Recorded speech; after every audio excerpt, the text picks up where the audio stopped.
Tonight on our show, it's our Hands Across the Ocean special. I've got stars from America. USA! USA! USA! And stars from Britain. Hello. Let's start the show!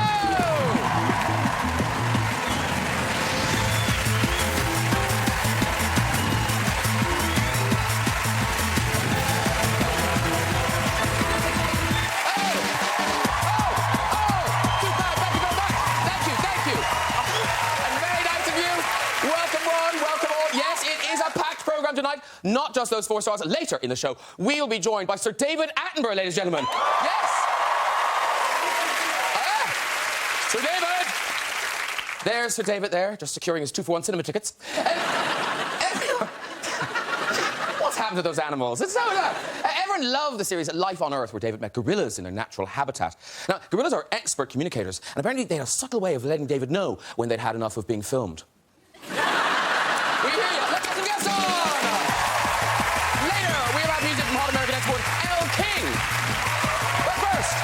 Dr. House MD, he was the most watched star in the world. Now he's back on the BBC in the new Le Carré thriller, The Night Manager. It's Hugh Laurie, everybody!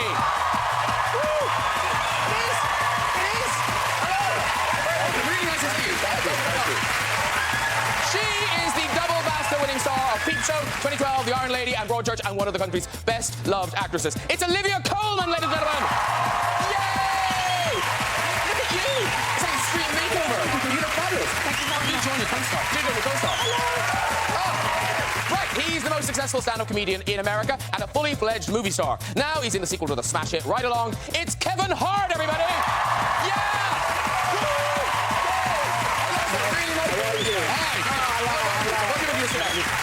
And starring with Kevin, he's the godfather of gangster rap turned Hollywood heavyweight. His films have grossed almost $2 billion. Straight out of Compton, it's Ice Cube!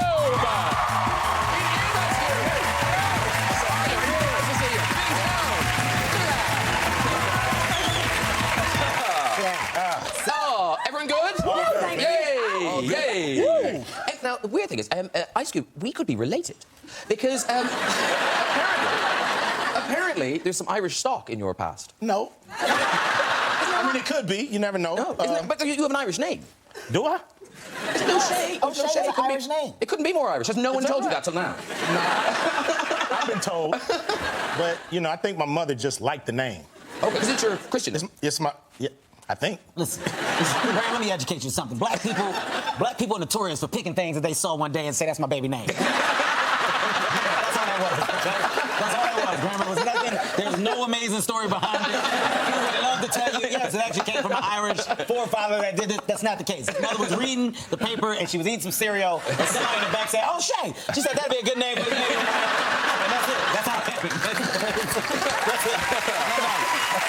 But here's the thing. You are here promoting your movie, but Kevin, you're working at the same time. You're doing stand-up gigs. Double dipping. Yes. Double dipping. Doing a ton of stand-up shows. My What Now tour is here as well.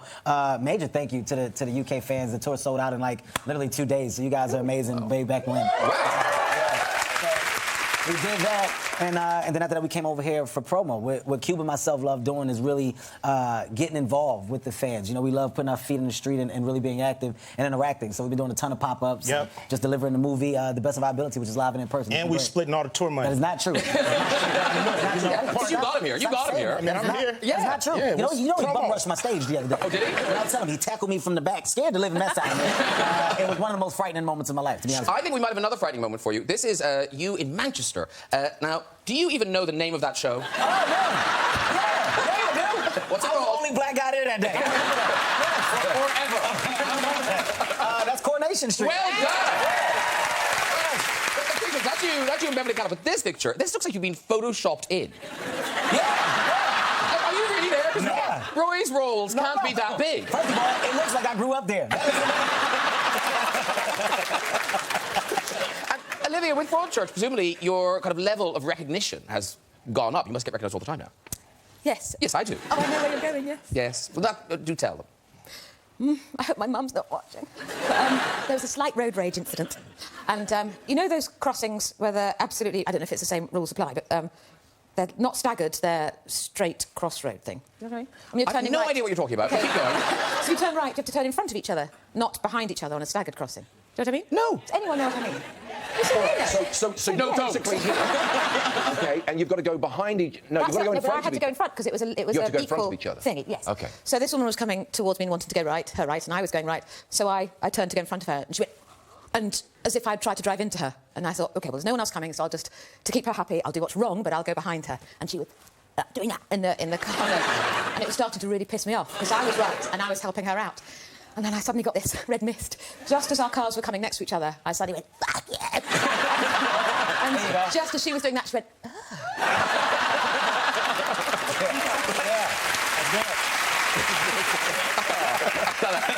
And now, you, Laurie, straight out of Oxford, you have had some rap experience.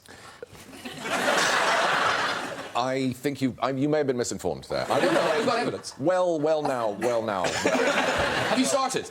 Yes, yeah, that's the opening line. Why don't we take it from there? Well now. It's called Well Now. I dabbled. Yes, it was you and Stephen Fry. Yeah. And what was it actually called? It was called I'm a good ass mother liker. Yeah. Sound like a You hit. see, we Yes, it was nice, polite rap. Yeah, it was polite English rap. We've got a little clip, just, Oh, so, no, just so you can enjoy it. Oh, no, Yeah. you haven't. Yes, here's you, Laurie, doing his polite rap.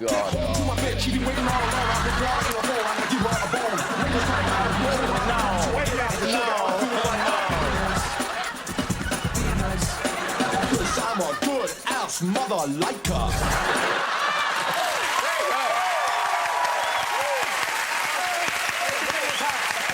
Everything was hot except the pants. No, yeah, the pants was off. Yeah, everything else was great. First of all, in the camera. 1985. In the camera. I mean, your swag is on 1,000 right now. Oh. Now, the guys are here because they've got the sequel to Ride Along, entitled Ride Along 2. Yes. Good job, Graham. You nailed that. Yeah. I've got the facts, ladies and gentlemen. Now, it opens here tonight, but of course, it's already opened in America. Huge hit, knocked Star Wars off the top of the tree, Yeah. all that. So what is the premise of the movie? The premise of the movie, I play a crack detective out of Atlanta, and I have this mosquito by the name of Kevin Hart. That's not.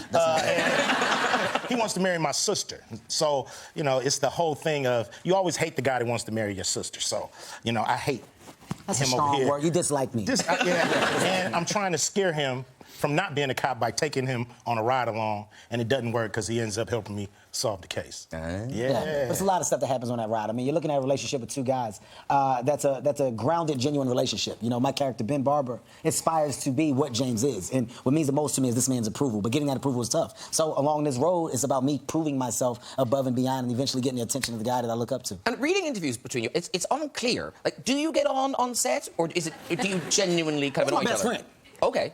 Say it. Say it. Come on, man. Say it. We're in the UK. Say it. Let them know how you feel. Best friend touch. Come on, man. Come on, man. There it is. But didn't he steal your catchphrase? He always steals everything. You know, when people see me, they be like, yo, Q, yeah. Hey. Go ahead. I'm not going to say that. So I say, hey, Q, yeah. Hey. That's so Hey, weak. It has no flavor to it. We're best friends. We've got a clip for the movie, Ride Along 2. This is you guys trying to get into a party undercover, and your antagonism is barely concealed. Prince Admiral Stephen Matumbe, Nigerian consul. +2. My 2 servants. I don't have you on the list. Could you Check the VIP list. And do not look me in my eye. Don't look at me. You look at the pot. You read the names, and you look at me, and you close your eyes. Look at me. Don't look at me. Look at me. That was a test. You failed. You aren't on it. All right, stall 'em, guys. AJ's on it. Step aside, por favor. Wait! This is all your fault. I'm your bodyguard, not your servant. You are what I say you are! Traditional sign of respect. Okay, try it now. Check the list one more time. There it is. Sorry about that, Chiquitito. Head right in. I cannot feel my face.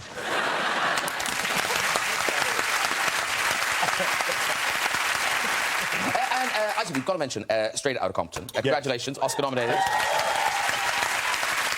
Oscar nominated Best Original Screenplay. Yes. And obviously, because the Oscars have now got mired in this controversy this year. So where do you stand on all of that?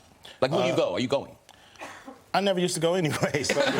You're not boycotting. You can't boycott something that you never went to anyway. So that's kind of weird. Anyway, no, you know, it's I look at it as like a horse race. You know what I'm saying? Once your horse lose the race, you tear up your ticket and go on and just back on out, you know, because it's nothing really to put that much energy into like that. It's we don't do movies for the industry. We do movies for the fans, for the people. And, you know, the industry, you know, if they give you a trophy or not, or pat you on the back or not, it's nice, but it's not something that you should dwell on. You know, we got accolades from all levels, you know, from our core fans, from our curious fans, from our fans or people who, you know, didn't even think they wanted to see that movie. You know, I think an older generation got an understanding on why we did that kind of music, and a younger generation got a history lesson, and we got so much praise for the movie, and it's like, how could you be mad because one other academy or guild or anybody didn't say it's the number one? You know, it's like, you know, it's crying about, you know, not having enough icing on your cake. And, you know what I mean? It's just ridiculous. Because you guys have both seen the movie, haven't you? Yeah, I loved it. Absolutely loved it. And I think, by the way, that's about the sanest description about this whole process of awards that I've ever heard. I mean, as a way of treating it, as a way of thinking about it. I think And was the process of the making of the film, did it kind of rebuild bridges with the existing members of NWA? You all kind of good and... Yeah, we were already cool. You know, it was water under the bridge by the time we started doing the movie. And it was great to get with everybody and hash up all those stories. And, no, that's not how it happened. Yeah. And, you know, and then going back and forth and creating the whole, you know, script. It was a load of work. It was a major process. A lot of cooks in the kitchen. But we got a nice meal out of it. And But you're getting back together, is that right? Are you going to play Coachella? Well, we're gonna definitely play the Rock and Roll Hall of Fame because NWA was inducted. And now... So that's great. And then, you know, I got Coachella. I'm going to try to get all the guys together and do an amazing show. I'll do it. I'll do it. So you don't even have to ask. I'll do it. And he's not joking, is he? There for my friend. And great and sort of extraordinary that your son did such an amazing job playing you. I mean, that's what I'm most proud of. You know, more than having this movie, having Straight Outta Compton, this, that, and the other is the fact that my son was able to take an opportunity and run with it and hopefully set himself up in, you know, one of the greatest industries in the world. And you know, I'm so proud just as a father. And, oh, yeah, you know, it was a movie about NWA, too. You know, that. But also, like, how much did he know? Like, when he was doing scenes, was he like, you did this, Dad? Yeah. In the hotel rooms, you know, some of them scenes, he's like, man, y'all took guns? Man, y'all was doing the most. Like, yeah, those was your favorite scenes, too. But he did know. I mean, because how old was he when he knew the lyrics to Straight Outta Compton? Oh, they was young, man. You know, my kids is 2, 3 years old. I mean, it's playing all the time. And, you know, they would rap it and censor themselves, you know, just, they would, like, rap the lyrics Straight Outta Compton, crazy name Ice Cube from the, with attitude. Not all the profanity, you know what I mean? So, it's just funny. And now, you, Laurie, you've got kids, but none of them have followed in your footsteps, No. No, they haven't. I mean, they have proper jobs. They all did, but they have proper jobs. Yeah, yeah. They all did a bit. They all tried it and were good at it. Actually, I thought, but didn't want to. I just think it's an amazing thing to think of your son doing this because you know, most men are in some version trying to play their father anyway. Mm-hmm. You know, either imaginary or real. They're trying to sort of play the role of their father until they find out. You know, if they ever do. Some don't. If they ever find out who they are. I think that's just an incredible thing. I mean, I had this is a very sort of mild version of it because I spent almost 10 years playing a doctor, and my father was a doctor, and I felt like I was a fake version of what he really was, and I felt I was sort of constantly guilty about that. Because I think a lot of men do actually grow up feeling like that, feeling like fake versions of their own, and until you hopefully get to a point where you can think, well, I am the real thing in some form. Yeah, you know, whatever it is, it's real. Because, Olivia, how many kids have you got now? 3. 3? Oh. So if one of them, or indeed all of them, came to you and said, yay, we're going to be an actor or actress, would you be thrilled, horrified? I don't know, it's quite a hard thing to answer, because I love it. I love my job, but I know I've been lucky. So it'd be quite hard for my kids to go into it and be less lucky or... Yes. So you couldn't say, I'd like you to be a successful actor. Yeah. Teach them to be lucky. But they're also very clever. They're much cleverer than me, so... well, it's hard to know with the baby, but... He doesn't walk into walls or anything, so it's good, yeah. Good. Yeah, I'd like to think maybe they'll do something, you know, save people or change the world. Oh, no pressure. And Kevin, do your kids, do they aspire to be a performer like you? Oh, yeah, I'm in trouble. My kids are just like me. They're cut. It's scary. It's so scary. Now, my son is a little slower. My daughter is just like me. I can't. It's my son. I catch my son doing some of the stupidest stuff. Son, why you licking that wall? Lick the wall, boy. I'm just playing. No, you're not playing licking the wall, son. Go over there and just play with that stuff. My daughter is just, she's in love with what I do. She fully gets it. My daughter is 10 years old, and you know, I'm big on letting my kids see me in my work environment, whether it's on set, whether it's on stage, tour. I let them be around their dad so they can really understand what I do.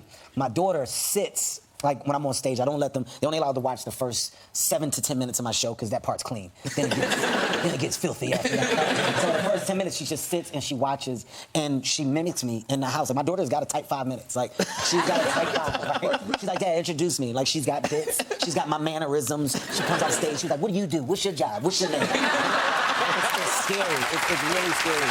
So Ice Cube had his son in his movie. Olivia Colman has gone one further, ladies and gentlemen, because in her new show, she had her daughter in the things like Russian dolls. And your mum plays a role.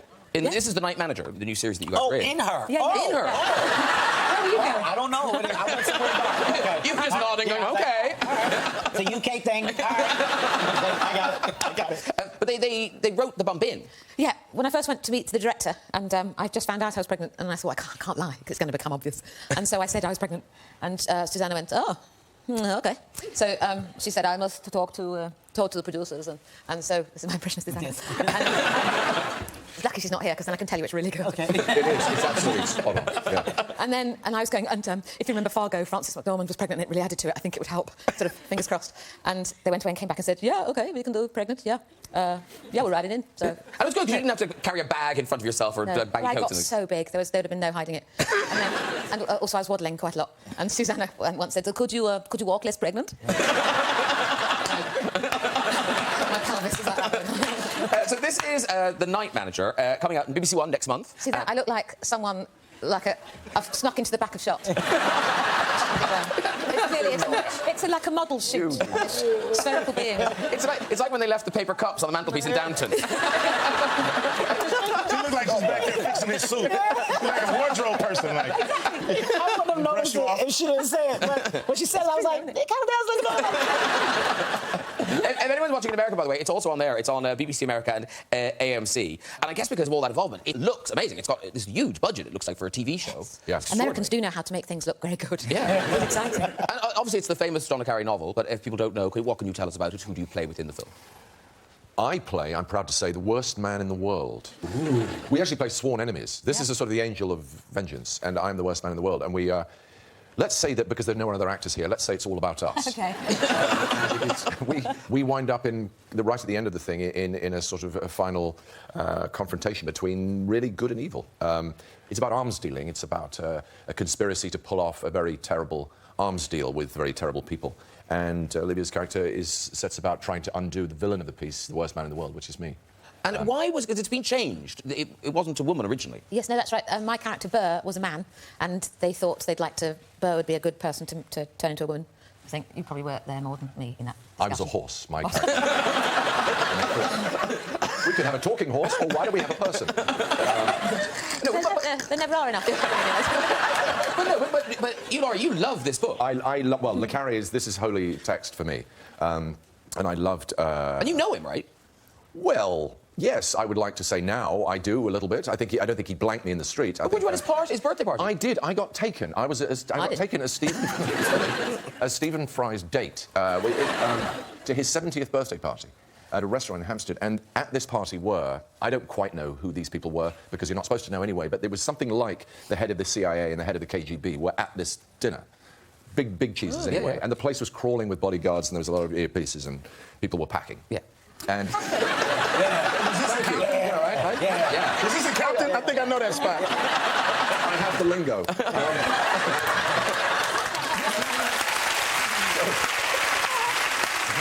During the dinner, one of his sons sort of went whispering around the table. There was a piano in the room, and he went whispering around the table. He said, does anybody know how to play Happy Birthday? And I said, well, if no one else... yeah, I'll do it if you want. So they said, OK, you sneak over to the piano. No one's looking. You sneak over to the piano, sit down there. We'll signal the kitchen. They'll light the candles on the cake. And then they'll bring it in and you start playing. I said, OK, so I sort of snuck over, I sat down and I lifted the lid like this and I was all poised. And I could see the kitchen where they were lighting I could see them fussing over the cake. And they lit the candles, 70 of them, so I'll shorten that bit. And then the last thing they did, because obviously this was the restaurant's habit, the last thing they did before they brought out the cake was switch off the lights. So the place went dark, and there were just an eruption of guns and walkie-talkies. Nobody moved, everybody on the floor, and I had a sort of like... honestly, I am literally just the piano player. But order was restored, nobody died. It was really an exciting moment. But it also shows you the respect in which Le Carré is held in the world of spying and, you know, intelligence. Well, we've got a clip, but it's more of a taster of the whole series. So here it is. War is spectator sport. What do you want, Miss Bird? I want to make you an offer. Bring down Richard Roper. I want to put you inside his operation. You'll be in so deep, you're worried that you'll never get out. My name's Pine. I'm the night manager. I think you might be playing both sides. We need Richard Roper. I'm going to get you out of here. And you think you're safe? We're pulling you out. Without me, you don't have an operation. You step out of line. We'll make you howl for your mother.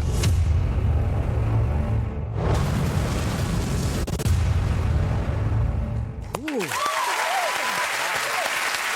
Watch that. Yeah, I know what's that. What have you? Yes. You're in there. The last time she was promoting a film. She didn't know who she was playing in the film. It was finished. It was in the cinema. Yeah, it was a long time after we'd filmed it. You might have checked before you came on a chat show. I don't know how honest she is about it. I have no idea. I don't know. I'm just with a smile. I don't know why they also, because contractually, no offence, but we're sort of asked to come and all right, fine, thank you. I love you too. She doesn't mean that. I don't mean that. Oh, God. You see, why, she doesn't want to be here, ladies and gentlemen. That's not true. I love Graham. But I do wonder why they asked me to do it. I don't help, do I? As you're thinking, she's never been in one of my films. Oh, she's good. I like her. Thank you very much. I like you. To my next guest. He's been on our screens for 65 years. And now, on the eve of his 90th birthday, he's back at the Beeb with a new natural history special. Please welcome broadcasting legend, Sir David Attenborough. Hello, sir. How are you? So nice to see you. Come in to now.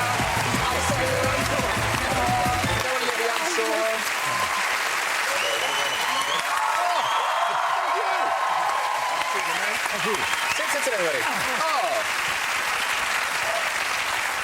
Very nice to have you. Thank you very much for joining us. Thank you. You've said hello, you've met everybody. I've been listening to you all. Laughing like anything. You've met before, have you, Olivia? Twice. But, oh, I'm so embarrassed that I was so excited to meet you. Well, I didn't really meet you, I just sort of stumbled into you and went, oh, I think you're amazing. And they were very polite, and then I realised I should leave, and then I did it a second time. At a different occasion. So, third time lucky, there you go. Yeah. Friends now, friends. Now, this new special, yes. Attenborough and the Giant Dinosaurs, on the Sunday, BBC One, 6:30. And it's extraordinary that these discoveries, really amazing discoveries, are still being made. Why had this not been discovered before? I suppose it's comparatively rare. They lived in a rather remote place. They lived in Patagonia, right at the far end of South America. You know, dinosaur fossils aren't all that common. And a local a man who had a big estancia, a sheep run, saw this enormous bone sticking out of the cliff. And he told local people, and eventually a paleontologist, a fossil expert, came along. He said, yeah, it's a dinosaur. And not only is it a dinosaur, it's a very, very big dinosaur.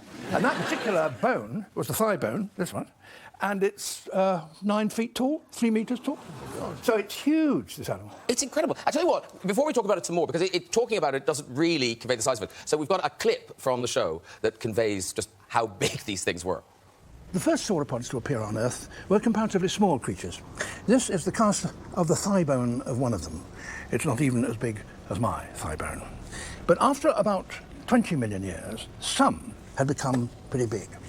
This is a thigh bone from one of those creatures. But then, after that, our giant appeared. This is its thigh bone. Isn't that nuts? Yeah, it's just incredible. You know the dinosaur that's in the Natural History Museum? Yeah. Diplodocus. It fills the entrance hall, you know? Yeah. This one is half as big again, the new one. Oh, my God. Wow. Wow. And what is more, old Diplodocus, the one in the Natural History, could walk underneath this one's belly. Oh. And how many? Because they didn't just find one of these. It wasn't like a freak. It wasn't like, oh, he's very tall for his age. I mean, there were a lot of of these guys? Well, there must have been, because otherwise there wouldn't have been any more. If you see Yes. Yeah. I'm with but you. actually, it so happened, this particular deposit where they found those bones, there are the remains of 7 different individuals, all of the same kind. So they're all whoppers. Yeah. And now, in your own house, you have some... No, I don't have one. No, you don't. But no, you do have some dinosaur I've got things. the occasional thing. Like, what have you got? What have you got? What do you want? Well, I don't know. Can you do me... You've got a dinosaur... Is it a footprint you've got? I've got a dinosaur footprints. OK. Footprints. Dinosaur footprints are quite common in Texas. You can buy 100 yards of dinosaur footprint. Kevin Hart's shopping already. I was about to ask the price for that thigh bone. I know what I want to do with my money. This is something good to show off to my friends. There was a Texas millionaire that came the fashion to buy 50 yards of dinosaur footprint and put them in your garden, you see. And a Texas millionaire... So jealous now. Kevin Hart's so jealous. Bought 20 yards and laid them out, and I'm very proud of it, and then invited the next-door neighbour, who was also a millionaire, to come over and look at his dinosaur footprint. So the visitor came in, saw these immense footprints around and said, "My God, what are those?" And he said, "They're dinosaur footprints." And the millionaire's visitor said, "I had no idea they'd come so close to the house."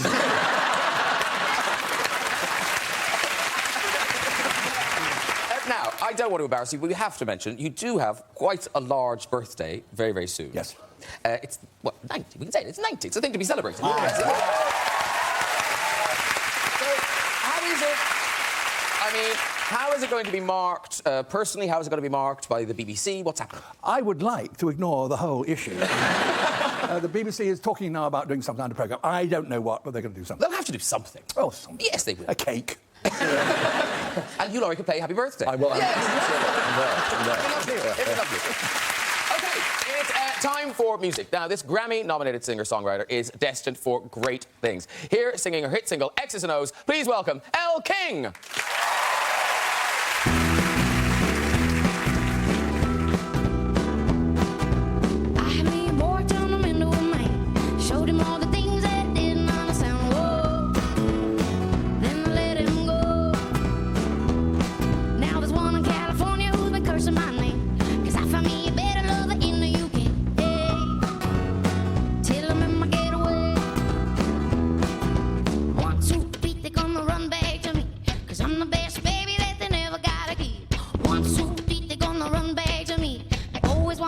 But they never want to leave.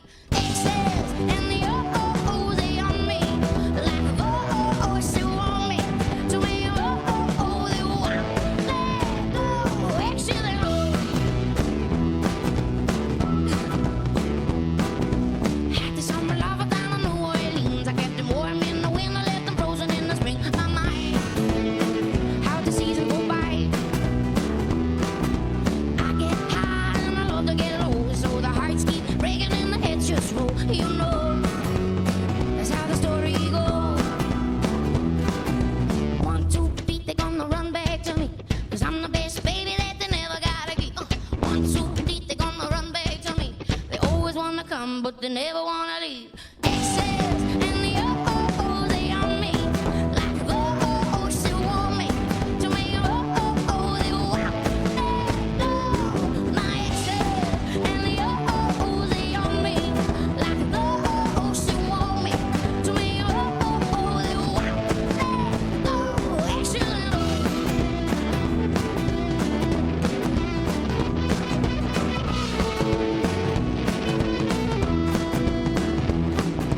1, 2, 3, they're gonna run back to me. Climbing over mountains, ain't sailing overseas. 1, 2, 3, they're gonna run back to me. They always wanna come, but they never wanna leave my head. And the O-O-O, they on me. Like the O-O-O still want me. To me, O-O-O, they want let go. X's and the O-O-O, they on me. Like the O-O-O still want me. To me, O-O-O, they want let go. X's and O's. Woo! Elle King, everybody! Come and join us. Come and join us. Come and join us to Elle King. That was so fun. I love that song. Are you good? There you go, my dear. You got your school. That's you, Laurie. Thank you. Olivia. Hi. So nice to meet you. Is that Hi, nice to meet you. Is that Love that Ice bass line. Cube? Oh, my God. Is it David Attenborough? So nice to meet you. Oh, my goodness. No, everyone sit down, sit down, sit down. Do you want to take your seat first? Okay. I offered to take it. I thought you might want to be part of the... I don't know. Oh, see, I just automatically think it's like, oh, he's being Yes, mean. don't- He wants my seat. Well, I'm in the back of a car. I'll sit in the middle, I don't mind. No. Well, we must tell the people that is from the album Love Stuff. Yeah. Which, and where did the name come from? A sex shop in Florida. Anyone familiar? Yep. Yes, I am. Can I just say that I'm a huge, huge, huge fan, and Express Yourself was the first rap song that I learned every word to. Oh, wow. Oh, you're talking to Q. Sorry, it's a mix-up. Sorry. Here, got it. I'm so sorry. Go I know ahead. my eyes are so Yeah, big. got it. Go ahead. Wide-eyed. Sorry. It was my first favorite hip-hop song ever, and I've been a crazy hip-hop fan ever since, so it's awesome to be really close to you. Man, it's awesome. Your song was crazy. We was over here just nodding our head. That bass line That's was what sick. I'm talking about, the bass line. Yeah. Like, Thank you. that's how you get to black people with a strong bass. That's how you get us. And now, you are a fan, I know you're particularly a fan of Sir David Attenborough. I am. Hi. Are you? Yeah. It's fine. But no, because you are a big animal lover. You've, like, I know collecting animals is a weird phrase to don't use. make me sound crazy. People think I'm crazy enough. No, I've rescued a lot of animals. I found a lot of animals home. Crazy! I only have 3 dogs right now. It's fine. But over the years, you've rescued the things that didn't sound like they needed rescuing. They did to me. A rat? That rat was amazing. But did it need rescuing? I know. I see your eyes. Someone told me that you have a terrifying rat story. I don't care for them. They're like unbelievably smart though. I've been sitting on a loo in India, and a rat comes up. Oh my God. It's not attractive. And are you going to be over here for a while now, promoting and stuff? What day is it? I don't know. It's Friday now. Oh, it is Friday. Well, every day's Friday, right? Yeah, on this show it is. Yeah. It's Friday. Listen, just before we go, we've got time for a visit to the big red chair, so let's do it. Who's there? Hello! Hello. Hi, what's your name? Tony. Tony. Lovely, Tony. Nice to speak to you, Graham. It's good, Tony. What do you do? I work in a secondary school, teacher, Graham. Oh, yes. A specific subject? No, I work with mainly now behaviour, with all the little rascals. Oh, right. Does anyone think Tony isn't a real person? Definitely real. Off you go with the story, Tony. Yeah, what happened was, it was about 5 years ago, and we've just gone back to school in January. I've got my new suit. I always like to get a new suit for the new year. Of course. And, yeah, naturally. And what's happened is, I've gone into the canteen as normal, because I always like to eat with the pupils and then go out on duty. So I've gone down, it's my favourite, there's a little roast dinner. So I've gone into the queue, nice little bit of lamb, roast potatoes, greens, gravy. And I thought to myself, because normally I don't get an afters, I thought I'll have a little afters, a little bit of apple pie custard. Lovely. So I've got that, got my little tray, walked round where you go to get the forks and knives, and as I've gone round, there must have been a bit of water. I didn't see the water. The old foot's gone. I thought, shit, I'm going over. And it went in slow motion. I can still remember it. It was slow motion, and I've got the tray. I'm thinking I've got to hold that tray. I've gone over, my back's hit the floor. The tray's gone over. I've got gravy, custard, apple pie, and a little bit of lamb. And as I've looked up through the gravy and the custard, I can see 100 teenagers going, "Sir's gone over. Sir's gone over." And that's my story, Graham. Oh, you can let it even walk. I'll give you a little flick, Graham. I'll give you a flick. Okay, here we go. Well done, Tony. Do you think Tony was real? I didn't understand one word he said. I had me tuna, me gravy, me custard. There was no tuna. There was no tuna. Well done, everyone. If you'd like to join us on the show and have a go in the red chair, you can contact us via our website at this very address. And that's it for tonight. So please say a huge thank you to my guests tonight. Elle King, everybody. Hugh Laurie. Olivia Colman. Kevin Hart. Ice Cube. And Sir David Attenborough. Join me next week with the singer Lauren Bullock, from Dad's Army, Toby Jones and Catherine Zeta-Jones, X1 Directioner Zayn Malik, movie star Ryan Reynolds, and the one and only Will Smith. I'll see you then. Good night, everybody. Bye-bye.